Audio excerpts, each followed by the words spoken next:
Thank you for returning to my channel, Anthracite Horror Stories. And today I have a different type of video.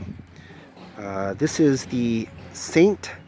David Airshaft located in Plains Township, Pennsylvania.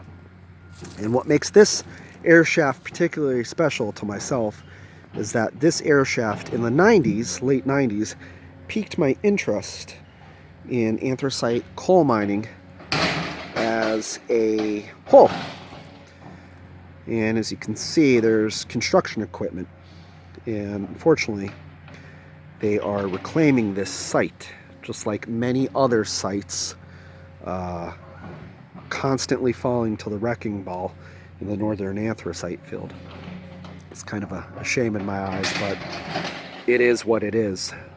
Just up until a few days ago, about the top portion of this frame of the video, about up there, was a coal pile. What a coal pile is, it's waste rock and waste items that weren't desired by the coal company. So it would be like a bony, shaly type of coal, shale itself, rock, timbers, metal, you name it. So this would have sat probably since the 30s or 40s in a big coal pile. I'm going to walk over here. I'm going to come back to the airshaft and talk about that. But we're going to come over till here, where they're currently reclaiming this site. See, they knocked down this tree. This is all wooded. And essentially what it is it's just the waste rock pile. And they have completely been hauling this off. I just noticed this a couple days ago, and they're hauling it off in Class B dump trucks continually, and they're sloping down this hill. This was very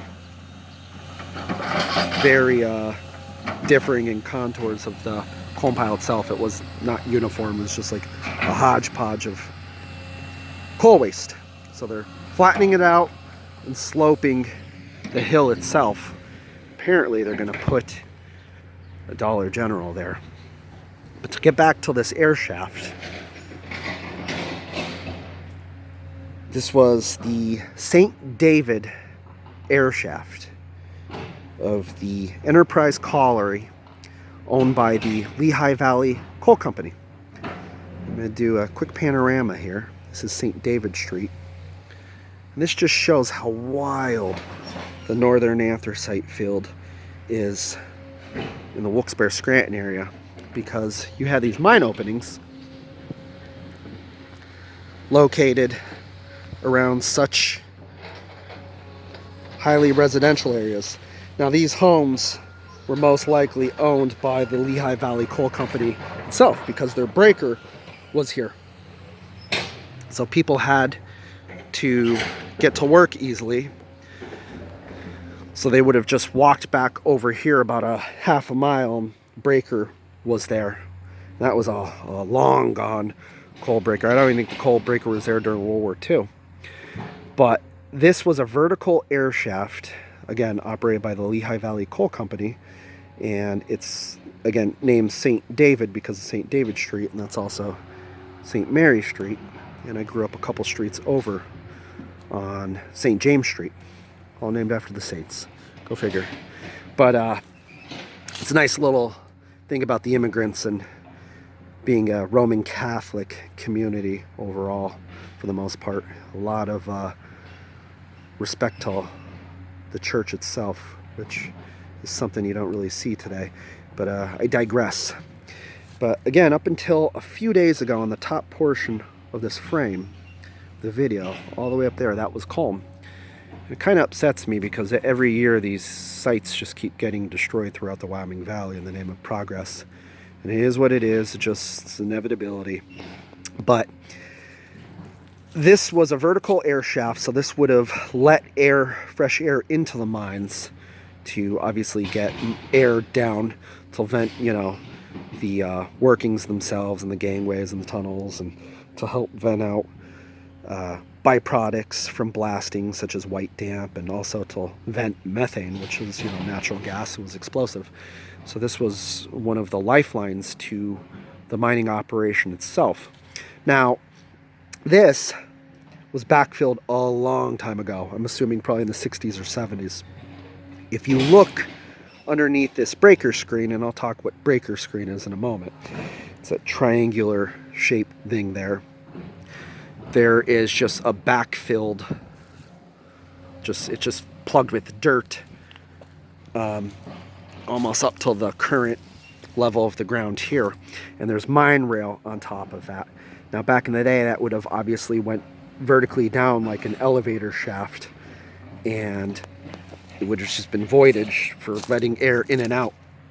On top of that, there's mine rail, and this probably did not have this cap on it when this was in operation, so they would have put narrow gauge mine rail on top of it in increments of like maybe like every 10 inches or so, so people wouldn't fall in. You still had to watch these, because a lot of the times they didn't even do that. These were just like wide open, which is wild. And even in Nanticoke, you see these homes, and you might think that this is crazy being so close to residential areas, but even sometimes these mine openings went under homes themselves and businesses. In Nanticoke, I saw an old postcard. There we go. Sorry, I'm just taking this on my cell phone. I'm trying to get this to not be so overexposed. There we go. But they would put homes and businesses right over slopes. So it's just insanity. But it is what it is. That was their normal life back then. And if you look at the base of this, you can see it's just stacked rock. But after they backfilled it, they most likely got this breaker screen and bent it in a triangular fashion to keep people out. Just another further level of safety. So what breaker screen was, they were flat pieces of metal in the actual breaker itself, and what would happen is they would shake on a machine and the coal would pass over it, and coal of varying desired sizes would obviously pass through those holes, and larger coal would keep going over the screen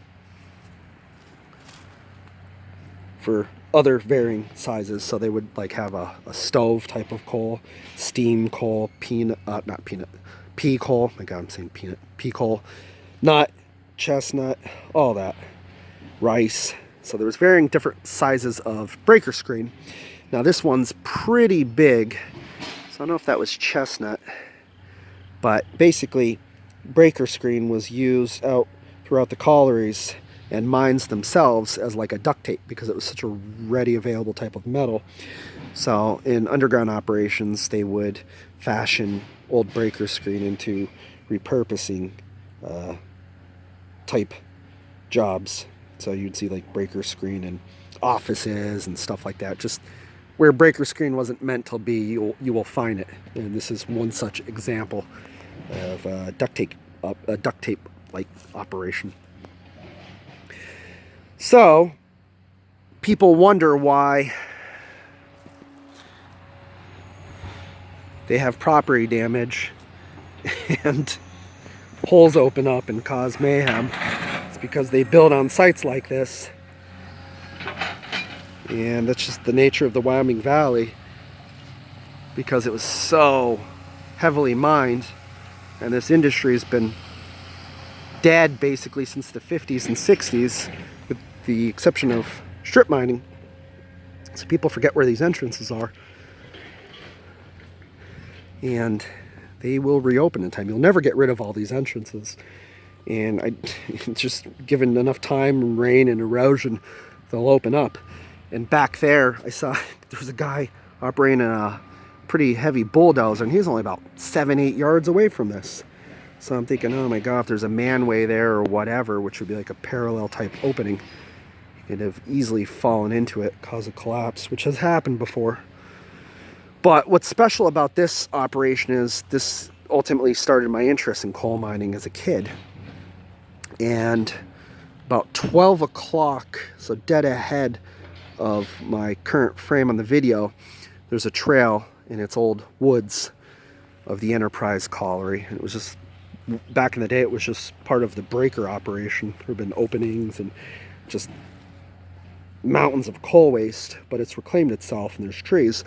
But where current day River Mist townhomes are in Plains Township, so that's River Street over there, and up that way would be North Main Street in Plains.